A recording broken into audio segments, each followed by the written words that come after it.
So over the holiday, two members of the West Virginia National Guard were gunned down in an apparent targeting ambush while on patrol just 2 blocks away from the White House. They were part of the deployment of the 2,000 National Guard troops activated to patrol the Capitol after it was nationalized by Trump back in August. So as usual, the left is blaming President Trump for the incident. The only problem with that narrative is that the suspect, 29-year-old Afghan national Rahmanullah Lakanwal, was permitted entry as a refugee back in 2021 under Joe Biden. Imagine that. He arrived in the U.S. through Operation Allies Welcome, a Biden administration program that resettled 70,000 Afghans who, wait for it, were trained by the CIA after the embarrassing Afghanistan withdrawal. How is this not a big deal? This guy was trained by the Central Intelligence Agency, and we're not going to ask questions?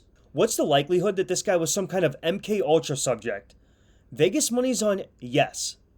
Play clip. To show you, he was part of this CIA-backed elite Afghan unit. And this right now shows some details where they operated in Afghanistan. And Lakanwal's connection here, he was assigned to this O3 unit, recruited and trained by the CIA to fight against the Taliban.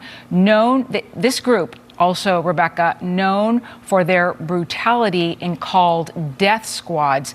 Once again, this is what happens when you import the third world. This guy reportedly yelled Allah Akbar before shooting. It's like America does not learn their lessons from the past. In the words of Ilhan Omar, some people did something. President Trump has responded by promulgating the new reverse migration policy and has halted the asylum process for certain developing nations. Joseph Edlaw, director of the USCIS, on Friday stated, quote, "Until we can ensure that every alien is vetted and screened to the maximum degree possible, the safety of the American people always comes first." End quote. What do you mean by reverse migration? It means get people out that are in our country, get them out of here. I want to get them out.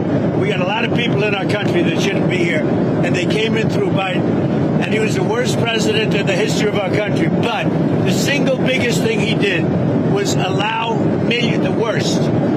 millions of people into our country that shouldn't be here. Drug dealers, prisons were opened up and allowed to come into our country. You take a look at the people that were allowed to come into our country. We're paying a big price for it, and we will for years to come, including the recent killer of two wonderful National Guards people. And I'll tell you what, that animal should not have been allowed to come into our country. This is the right decision. The asylum process has become a complete joke over the last few years and totally abused. Half of Latin America has shown up on our doorstep claiming to be escaping persecution. El Salvador, Honduras, Venezuelans, Guatemalans. None of these shithole countries are adjacent to the United States. When claiming asylum, you are supposed to be seeking refuge in your neighboring state, not 2,000 miles north. But that's a whole other rabbit hole that I could go down. We need to do something about the Islamic refugees who have proven over and over again that they are not coming here to assimilate.